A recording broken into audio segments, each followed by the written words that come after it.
berjumpa kembali dengan saya Arif Basuki Ahmad, guru penggerak angkatan 7 dari SD Negeri 8 Kecamatan Gugu, Kabupaten Grobogan. Kali ini saya tidak sendiri, saya ditemani oleh Ibu Ani Afifah. Beliau adalah guru kelas 1 di SD Negeri 8.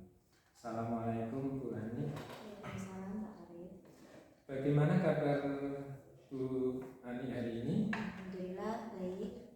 Alhamdulillah itu hari ini akan kita adakan percakapan pra-observasi Ibu sebelum nanti saya akan melatih jalannya proses pembelajaran yang Ibu lakukan di dalam kelas, atau sebelum saya melakukan proses supervisi kelas. Tujuan diadakannya supervisi adalah untuk mengetahui dan juga mengevaluasi jalannya proses pembelajaran yang Bu Ani lakukan. Dan kenapa hari ini kita melakukan percakapan pra-observasi, ya ini sebagai persiapan awal sebelum nanti Ibu melakukan pembelajaran agar lebih siap dan percaya diri sehingga memberikan pembelajaran terbaik bagi murid. Begitu Ibu Ani. Ada beberapa pertanyaan yang akan saya tanyakan kepada Bu Ani. Yang pertama berkaitan dengan tujuan Bu. Apa tujuan pembelajaran yang Ibu Ani ingin capai Bu?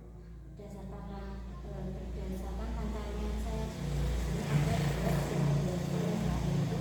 Yang pertama nantinya yaitu peserta didik dapat menyebutkan panjang dan lebar benda yang ada di sekitar yang dinyatakan dengan jumlah unit arbiter seperti pensil dan penghapus dengan benar. Yang kedua, peserta didik dapat membandingkan panjang benda yang ada di sekitar dinyatakan dengan jumlah dari unit arbiter seperti pensil dan penghapus dengan benar. Jadi di sini siswa itu bisa menyebutkan panjang dan lebar benda-benda yang ada di sekitarnya. Selain itu juga membandingkan panjang benda dan lebar benda di sekitarnya. Oke, baik Bu. Jadi ada dua tujuan pembelajaran yang ingin Bu Ani capai. Bagaimana dengan area pengembangan yang ingin Bu Ani capai atau ingin dilakukan Bu Ani? Untuk area pengembangan saya menggunakan dua, yaitu pengetahuan dan keterampilan. Yaitu pada aspek pengetahuan, peserta didik nantinya mampu mengidentifikasi benda yang digunakan sebagai alat ukur tidak baku. Sedangkan dari aspek keterampilan, peserta didik mampu mempraktekkan mengukur benda yang ada di sekitar dengan alat ukur tidak baku. Jadi pengetahuan di sini mengidentifikasi benda-benda yang ada di sekitarnya dengan alat ukur tidak baku, contohnya seperti pensil atau penghapus. Dan juga dari aspek keterampilannya, peserta didik mampu mempraktekkan cara mengukur benda yang ada di sekitarnya dengan alat ukur yang digunakan tadi. Oke, baik Bu Ani. Jadi area pengembangannya yang ingin dicapai adalah bagian aspek pengetahuan dan keterampilan gitu. Nah, saya ingin mendengar bagaimana rancangan pembelajaran yang akan Ibu terapkan di dalam kelas, mungkin dari strategi pembelajarannya, model pembelajarannya, atau metode pembelajarannya. Strategi yang saya terapkan nantinya adalah pembelajaran berdiferensiasi berdasarkan profil belajar siswa yang diintegrasikan dengan pembelajaran sosial emosional. Kemudian saya akan membentuk kelompok sesuai dengan profil belajar mereka mulai dari auditori, visual, dan kinestik. Untuk model yang saya gunakan yaitu model pembelajaran berbasis masalah atau discovery. Untuk metodenya yaitu diskusi kelompok dan tanya jawab. Jadi di sini nanti saya mengelompokkan siswa mendengarkan, siswa melihat video, dan juga kinestetik yaitu siswa langsung mempraktekkan. Kemudian untuk modelnya dengan memberikan pembelajaran yang berbasis masalah atau discovery. Sedangkan metodenya nanti menggunakan diskusi kelompok, karena itu dibentuk per kelompok, tanya jawab, dan juga interaksi. Jadi rencananya yang akan Ibu terapkan adalah strategi pembelajaran berdiferensiasi yang diintegrasikan dengan pembelajaran sosial emosional menggunakan model pembelajaran discovery itu, dan metode diskusi kelompok, tanya jawab, dan penugasan. Untuk medianya sendiri bagaimana Bu? Untuk media yang digunakan nantinya yaitu buku ajar guru, buku ajar siswa, laptop, dan juga bahan untuk praktek. Jadi di sini ada buku untuk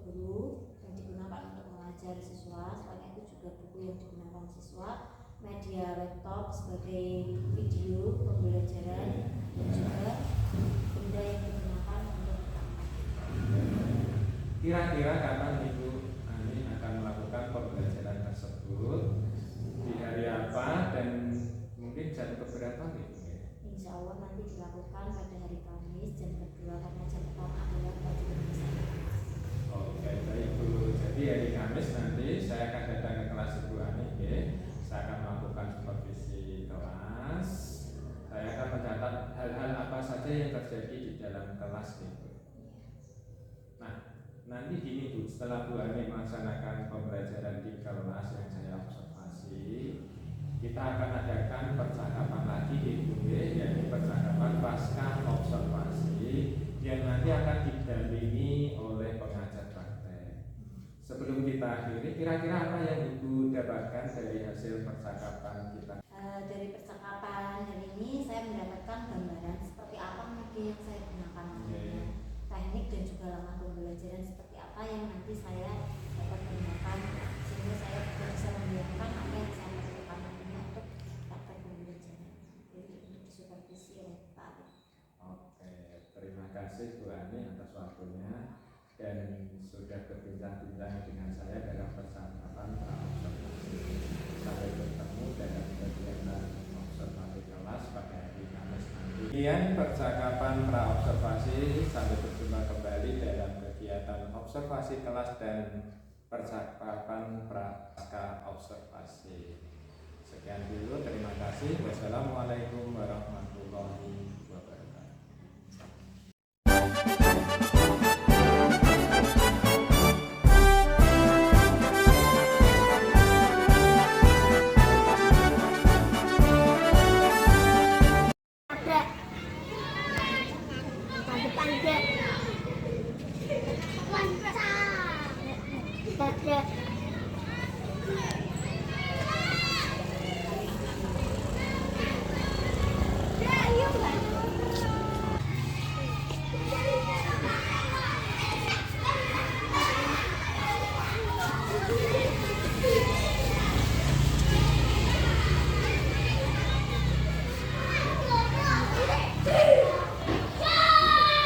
Selamat pagi anak-anak. Selamat pagi guru.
boleh ke Bu Mas Arvin nggih.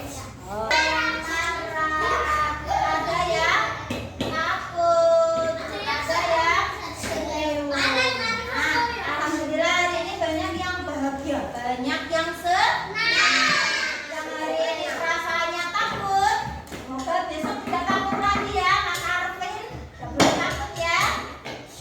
Terus saya Vino, Mas Riki sama Presiden. Mas Vino, Mas Riki sama Mas Jidan, kenapa marah? Marah sama siapa? Mas Dua Bu. Mas Dua. Bon, buatan marah, ya Bon. Tidak boleh gampang marah. Terus lagi, ya memaafkan. Mas Riki dulu. Tahan 3 detik. Keluarkan. Ambil nafas lagi. Tahan dulu. Keluarkan. Tarik nafas. Tahan. Keluarkan. Sudah relax? Ada? Datar itu ada apa saja? Yang bentuknya datar dan bentuk bangunnya apa saja? Apa namanya?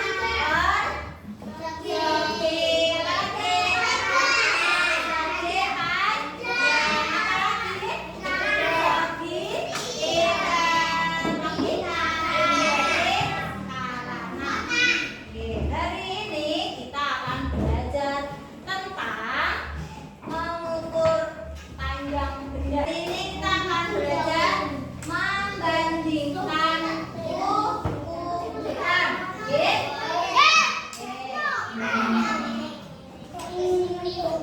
Siapa yang tahu sekarang berapa? Siapa yang tahu sekarang tanggal berapa?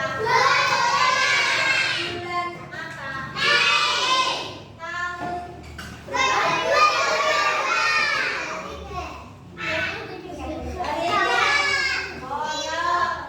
belajar tentang membandingkan ukuran.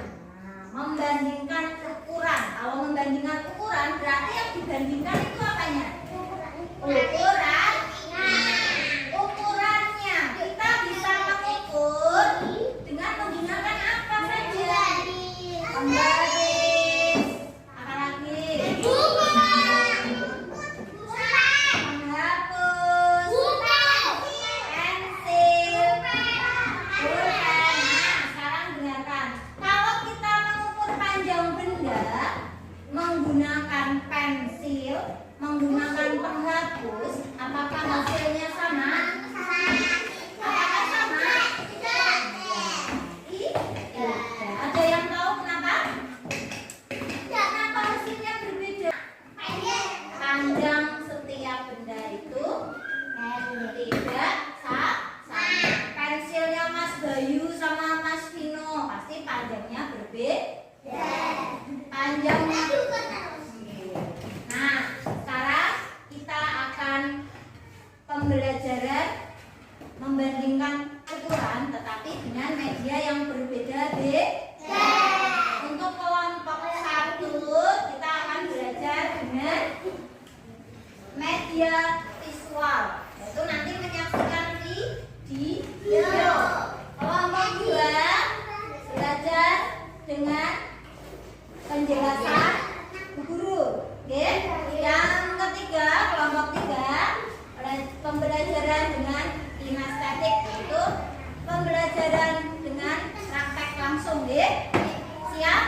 Siap belajar hari ini? Sebelum pelajaran, coba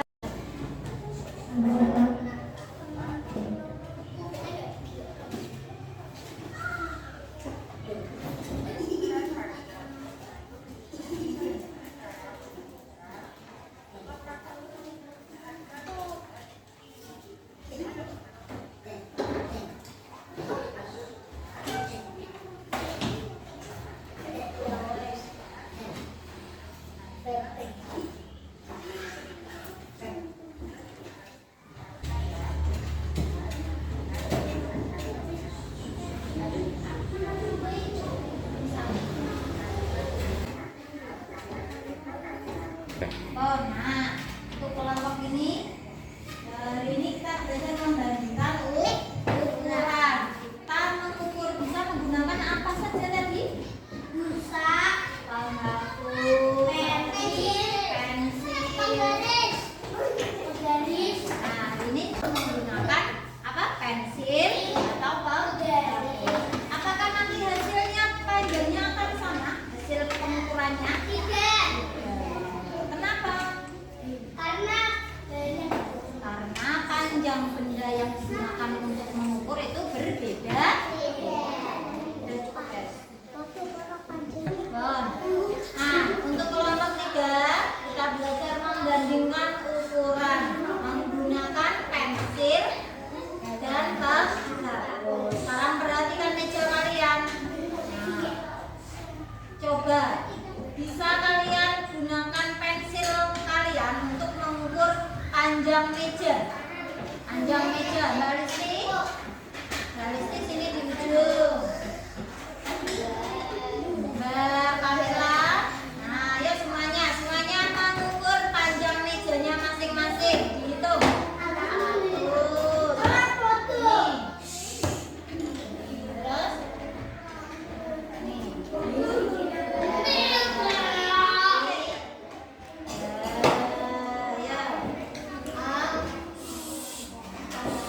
Sudah setengah. Mas Didan berapa? Berapa? 4,5. Mas Vino berapa? Apakah hasil pengukuran kalian sama? Tidak. Sama atau beda? Beda. Kenapa berbeda? Kenapa? Kenapa berbeda? Ukurannya tidak sama. Iya, betul sekali, karena ukuran pensilnya berbeda. Ada yang lebih panjang, ada yang kecil. Makanya hasilnya berbeda. LKPD nanti ditulis nama kelompok, anggota kelompoknya ditulis satu persatu, deh. Selanjutnya soal yang ada di LKPD ini dikerjakan bersama-sama. Paham nama badan? Ya, ditulis di sini. Ya, ini kelompok sama kelompoknya, ya. Oke, nama kelompoknya ditulis, terus dikerjakan bersama-sama. 3, perhatikan. Nanti ditulis nama anggota kelompoknya di sini, ya. Selanjutnya dikerjakan bersama.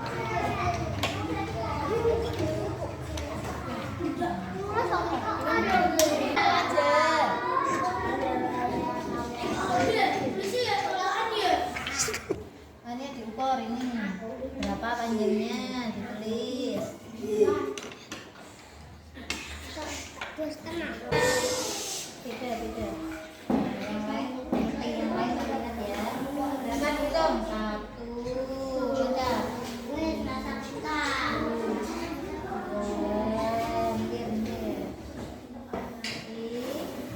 Berarti lebarnya berapa? 3. Ditulis di lebar sini. Panjang lebar benda 3. Pensil. Ukur. Ini panjang meja ya.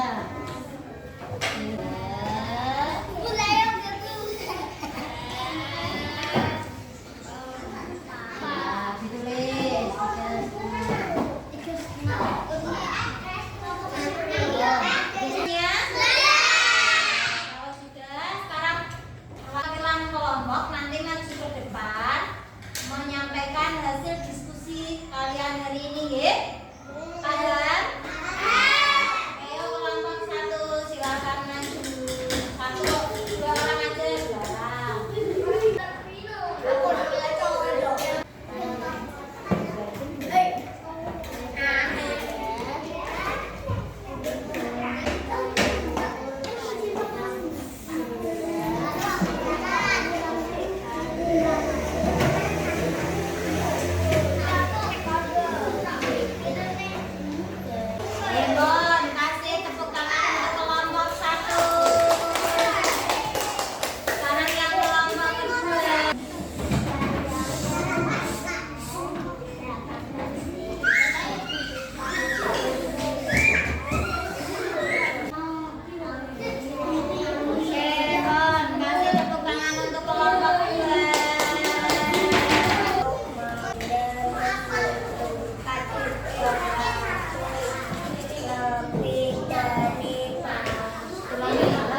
Assalamualaikum warahmatullahi wabarakatuh, Bu Ani. Waalaikumsalam warahmatullahi wabarakatuh. Selamat siang Bu Ani. Selamat siang. Mohon maaf mengganggu waktunya sebentar. Ini kaitannya kemarin saya sudah observasi di kelas Bu Ani. Kita lanjutkan dengan percakapan pasca observasi Bu ya. Kemarin sudah kita sepakati jadwalnya yaitu hari Senin. Dari kegiatan kemarin Bu Ani melakukan pembelajaran di kelas 1. Kira-kira menurut Bu Ani ini kelebihannya apa Bu? Ya, selama pelaksanaan kemarin itu diantaranya walaupun jam siang anak-anak masih semangat untuk mengikuti pembelajaran. Selain itu juga walaupun belum sepenuhnya pembelajaran sudah sesuai dengan RPP. Oh, jadi menurut Bu Ani kelebihannya Bu Ani sudah melakukan pembelajaran sesuai dengan RPP yang Bu Ani buat ya. Kemudian anak-anak sangat antusias sekali walaupun pembelajaran itu dilaksanakan pada waktu jam siang gitu setelah jam bahasa Inggris. Kalau menurut Bu Ani sendiri kekurangannya itu apa Bu? Ya, menurut saya kekurangannya walaupun pembelajarannya sudah sesuai RPP tetapi masih ada yang belum terpenuhi, diantaranya yaitu pembelajaran berdifferensi produk belum terpenuhi, di situ belum ada produknya. Selain itu juga karena pembelajarannya siang, walaupun mereka semangat tapi masih ada siswa yang pasif mungkin karena kelelahan ya. Selain itu juga karena itu kelas 1, siswa itu masih hiperaktif sehingga pembelajarannya belum bisa berjalan dengan maksimal. Menarik sekali yang itu utarakan tentang kekurangan lah. Ini kalau untuk kegiatan pembelajaran yang kadang terganggu karena siswa yang hiperaktif mencari perhatian, ini untuk mengatasi solusinya dari Bu Ani sendiri bagaimana? Biasanya itu untuk memfokuskan anak ke pembelajaran, saya menggunakan trik pakai tepuk ya. Tepuk, ya, agar anak bisa kembali fokus ke pembelajaran. Selain itu juga mendampingi anak yang hiperaktif dengan menasihati secara perlahan-lahan. Karena masih kecil, mereka masih kurang memiliki rasa tanggung jawab sehingga dalam pembelajaran masih suka seenaknya seperti itu. Oh, jadi untuk solusinya Bu Ani mengajak tepuk ya, agar anak-anak fokus, kemudian mendampingi anak-anak yang hiperaktif ya. Nah, kemudian Bu, yang kalau anak-anak yang kurang aktif untuk berdiskusi kelompok karena memang kemampuannya kurang, mungkin Bu Ani solusinya gimana?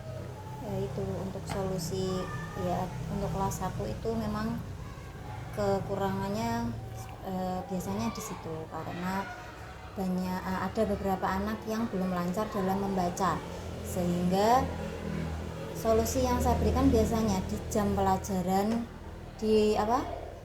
jam setelah pembelajaran, biasanya setelah anak yang lain sudah pulang, memberikan jam tambahan untuk anak yang belum lancar membaca untuk didampingi belajar membaca secara individu.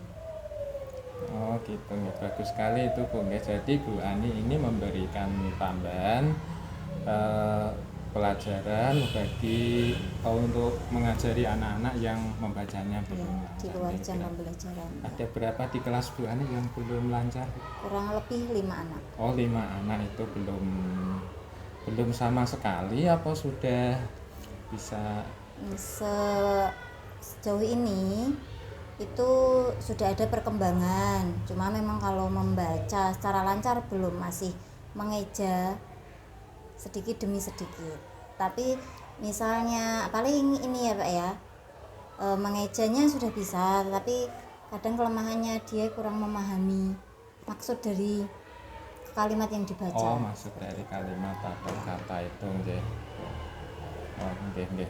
Dan ada juga yang baru mungkin dua kata seperti itu, misalnya ibu memasak, seperti itu kan baru dua kata, yang kalimat yang terlalu banyak seperti itu belum begitu paham.